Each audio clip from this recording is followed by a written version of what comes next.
it's Clarissa here. We are back in the limelight with yet another extraordinary entrepreneur. I am very thrilled to have her on with us today because she is going to be a part of, with her very own show, the In the Limelight television channel. So really cool stuff going on today. I do want to remind you that the podcast can be heard on Apple, Google, Amazon, iHeartRadio. We've got it over on Stitcher, Spotify, Pandora, and Podbean. The television, this video, you'll be able to see it over on not only YouTube, but we are on Binge Networks, Roku, Apple TV, Amazon Fire, Google, Dailymotion, and another 100 smart television apps.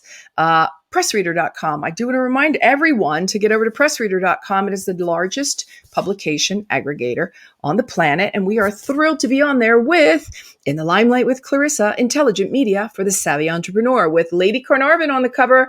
And as you know, this is the lady, along with her lord, in England that owned Downton Abbey, otherwise known as Highclere Castle. So get over there, or you can also read it on clarissaburt.com.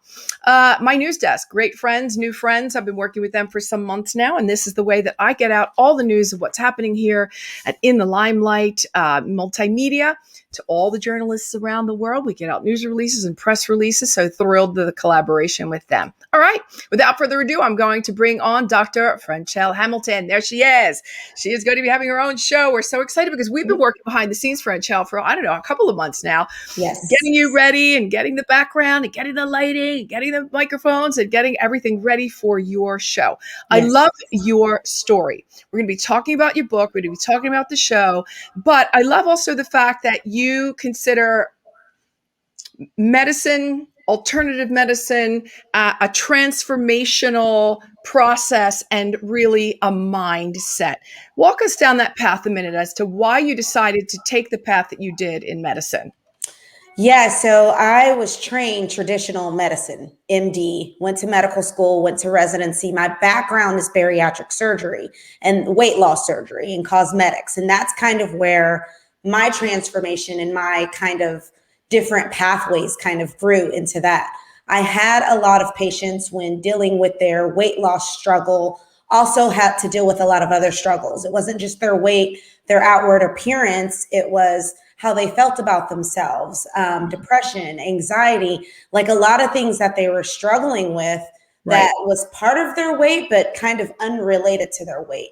Right. And I realized during that journey in private practice that in order for someone to truly be healthy, and you don't learn this necessarily in medical school, you have to really truly treat the whole person. So it's not just the disease that they're presenting with, hypertension, cholesterol, weight. You have to look at their environment, kind of other things or strongholds, I call them, that they're struggling with, their mental state. Like if you want to truly treat patients, you really have to treat the whole patient. And honestly, I think that's the only way to go. Right. So did you have to go down when you were in your studies, did you go down like a psychiatry or a psychology path in order to be able to affront? Because I mean, people, you know, they show up with all kinds of different reasons behind why they might have gotten sick, right? Correct. And honestly, my undergrad is in psychology. So I think that's why I had the inkling to kind of think that way. But to be honest, we don't learn that in medical school. The psychiatry that we learn in medical school is how to treat bipolar, how to treat depression, anxiety, what are the receptors going off and what are the appropriate meds.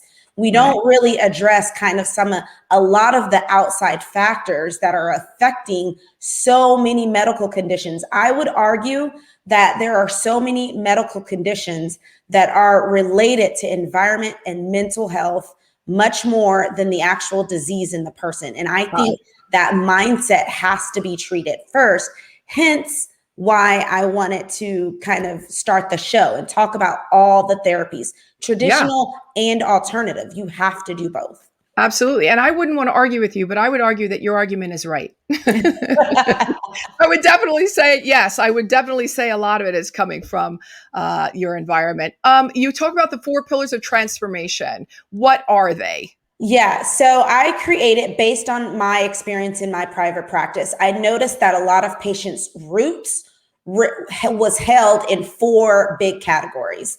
And I'd say all patients and all providers need to look at these categories and then can break it down. So the 4 categories or the 4 pillars where I feel like strongholds and roots to their health lie include their environment, work, home, mental, like where are they at mentally, emotionally, medical, right? Because people can have things that develop from medical, and that includes their genetics. So that has to be taken into account.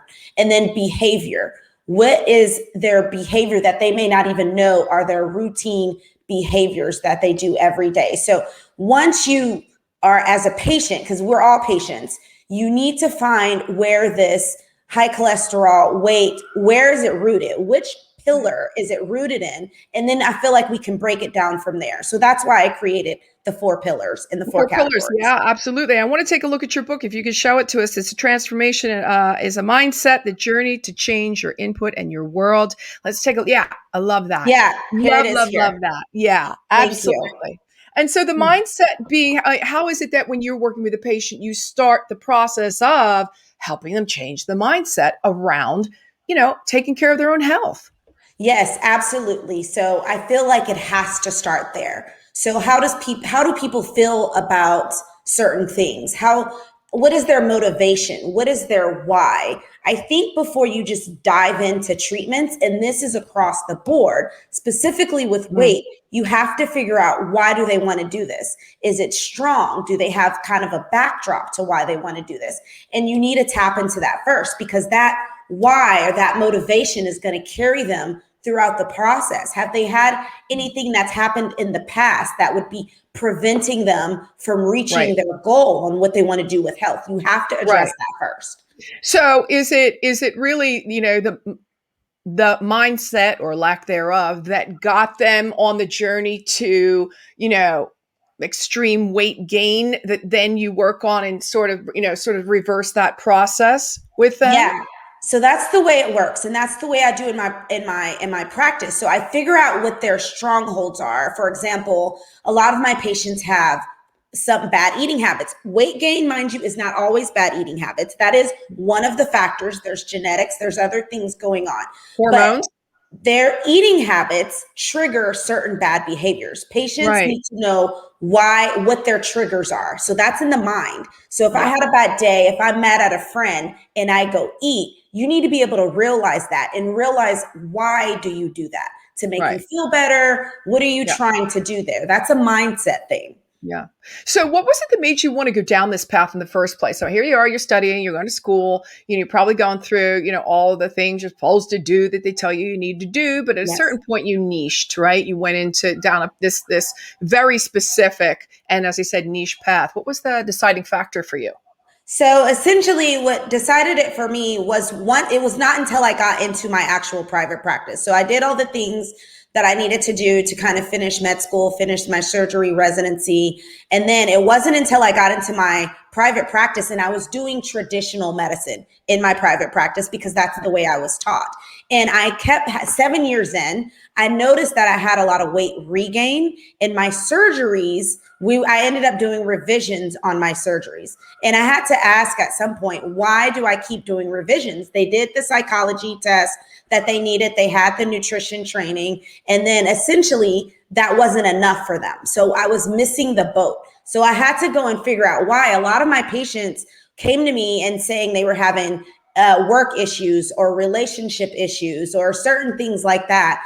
And that is what I was like, there's something more to this weight loss than just the diet and just the exercise. There are environmental factors that affect them. There is emotional factors. And so that's what kind of made me tap into that. Mm-hmm. What is it that some people, what is it that, because I know, you and I had a conversation about, my specific case as well, but what are some of the things that people can do, already from home that would help them with mindset or weight loss or any of the above? Yeah. So one of the things that I tell my patients is they need to almost do step one is self-identification and self-awareness. Who are you? What do you want? And you need to be able to identify unhealthy habits that you have that you want to get rid of. Like I said, a lot of my patients don't realize that they made boredom eat. So they are just bored. Like a lot of people over the pandemic working from home. So they have like a bowl sitting in front of them or near them, and they're just eating because they're bored. So unhealthy habits need to be recognized. And that starts with self-awareness. So anybody can do this at home. Just identify what your unhealthy habits are. And more importantly, identify what triggers those unhealthy habits. So why do you go for the ice cream or the cookies? Like what's the why? So that's step one. Well, sugar probably. I knew it was sugar for me because it would light up my brain and it would make me feel better. It tasted good and it made me feel better. Thank the heavens above. I finally did have the strength to cut out all sugars and go into all, alternative sugars, mostly stevia. But I tell you, I can't even tell you how many years sugar, regular white cane, refined or whatever the heck you want to go down that, call it. Had its grip on me. And it was a true addiction. And so that was not an easy thing to do. A lot of people recognized it. Yeah, absolutely. And what do you say to people that are emotional? I'm an emotional eater. I'm not a boredom eater because I'm very rarely bored, but that emotional stuff, that'll get you too. Yes, you're absolutely right. And a lot of these emotional eaters actually do go to sugars or chips or whatever it is. It's usually not good things. So I usually tell my patients, once you recognize you're an emotional eater, because some people don't even want to admit to that, is identify what your triggers are. So is it having a bad day? Is it a spouse? Is it a friend? Is it you know what I'm saying? And once you identify what the trigger is, we need to find alternatives, right? Mm-hmm. So instead of going to the ice cream or the cookies, we come up with ideas on what else can you do? Like make a list at home of what else can you do whenever you're upset. That would satisfy you. Right. Yes. Because you can't put a celery stick to me next to a chocolate cookie because I know what I'm going to choose. Right. Exactly. So we have to find those things. And I think I have gotten to a really good point where I can find things that don't have the sugar, but, might have a little bit more in the way of calories or a little bit more fat, but the sugar was my main focus and I got rid of that. I was so proud of myself, Franchelle, for doing that. I have to tell you, because it was not an easy path, but can be done. It's not easy. Can be done. Yes. Yeah, not easy, but can be done. And that's why I know your clients love working with you, because I'm not saying, it's an easy path, but certainly you help them, you hold their hand down that path, which is always very comforting, I'm sure. What do you mean when you say surgery on the mind? Surgery on the mind? It's exactly this concept. So I kind of make all my patients do surgery on the mind. So when we talk at the first consultations, we identify a lot of unhealthy strongholds that's kind of holding them back to their full potential. And again, it's relatable in so many different areas.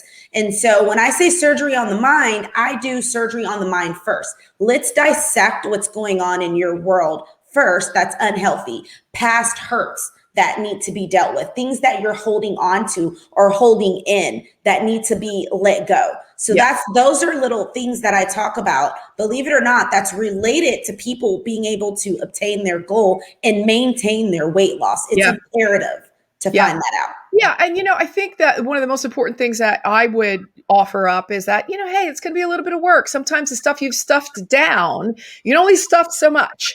And then it's going to start coming back up and you're going to have to deal with it sooner or later. Yes. So, and some of it is so freeing and so liberating and probably, I'm going to say in most cases, easier to deal with than you think. Yes. Because you have different tools in the shed that you did 10 years ago or 15 years ago or 20 years ago. You got past that relationship, like whatever it is, I say go for it. Just dive in and do the work, because why not? Your books. Okay. We saw your book already. And I know that you are now creating this show pretty much, they walk hand in hand, but I wanted to understand, as busy as you are as a doctor treating your patients, the importance for you to be able to get the word out and your message out in a bigger and better way through media, which you've done an amazing job on, and the creation of this show. And I want you to tell everybody what the name of the show is, why you're creating it, and who's going to be not only your perfect guest, but who is the perfect audience. So the show name is Examining Medicine from Traditional to Alternative and Beyond. And I'm really excited about it because you're exactly right. I think that there just needs to be more awareness of healthcare in general and what it means to be healthy. A lot of people have the idea of, oh, just because I don't have that disease that they're talking about on TV or diabetes or hypertension, I'm healthy.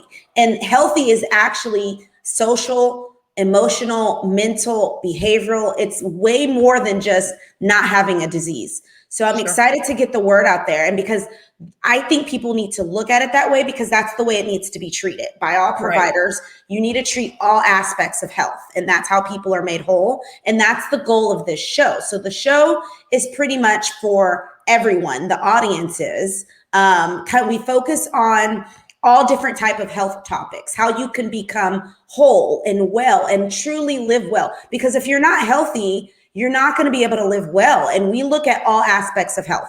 We look at traditional medicine. So there may be topics like, if people have topics on vaccines, hot topics that I feel like the audience needs to know. And we will also talk about alternative therapies for people who don't want to take prescription medications for their hypertension or even for their weight loss or cholesterol. We'll talk about other ways to treat medical problems that are not necessarily the traditional way to go. So it's going to be in a combination of both. I think it's exciting, and it's really just to inform people of kind of different aspects of health. It doesn't have to be the traditional. And a great guest would be different perspectives on how to treat certain health conditions. So I have yoga therapists showing how you can heal depression and anxiety, or people doing different meditation techniques to resolve their hypertension. I mean, there's just showing just a different way, so to speak, a better way. Diet and nutrition also. Nutrition is very helpful. Of course. So that is a really cool way about coming at this show and just sort of opening it up straight across the board, because it's not just traditional and it's not just alternative, as most things are. You decided to be, I think, really intelligent about it and just merge the two, meld the two, and see what pans out, see how it goes and what resonates, I think, with you as a doctor, also certainly with the guest you're speaking to. You might even have more than one guest. You might have panels on at the same, all at the same time, because you'll be using StreamYard much like I do. But, just the idea that you'll be able to take a subject and then come at it with a bunch of different angles, and then hopefully come out in the end with, with really great information for people to be able to also make their own choices. Yes. And decisions. That is definitely the goal. Just different. I think that is really great. All right, we're going to tell everybody where they can find you. First of all, everyone you see on the ticker below, drfhamilton.com. Get over to the website, get a lot more information like I did this morning. And you can also go over onto all of Franchell, Dr. Franchelle's social. So it's Dr. F. Hamilton on Twitter. It is Dr. Franchell Hamilton on LinkedIn. You can find her on YouTube. A Better Way, WEIGH. See what she did there, everybody? See what she did there? A Better Way over on YouTube and Instagram, Dr. F. Hamilton. Facebook, again, Dr. Franchell Hamilton, A Better Way, WEIGH Center. How awesome is all of this? I'm thrilled for you, thrilled for the show that's going to be on in the Limelight channel. And we'll be putting out more information when you're ready to launch. But I would like to ask you if you have any parting words for our audience before we say goodbye. No, I'm just excited about the opportunity. So thank you for that, to kind of get the word out there on health. And I hope we can reach together with my panelists and the show and your network. We can reach several thousands of people and help them with all their health issues. So I'm excited. I know. We're really excited over here too. Well, Dr. Franchell, thank you so much for your time this morning. I'm going to ask you to stay right there while I say goodbye to everyone else and give them an appointment for yet another extraordinary entrepreneur here on In the Limelight with Clarissa. We'll be talking to you again all soon. Bye-bye now. Thank you. Thanks for listening to this episode of the In the Limelight podcast, intelligent media for the savvy entrepreneur.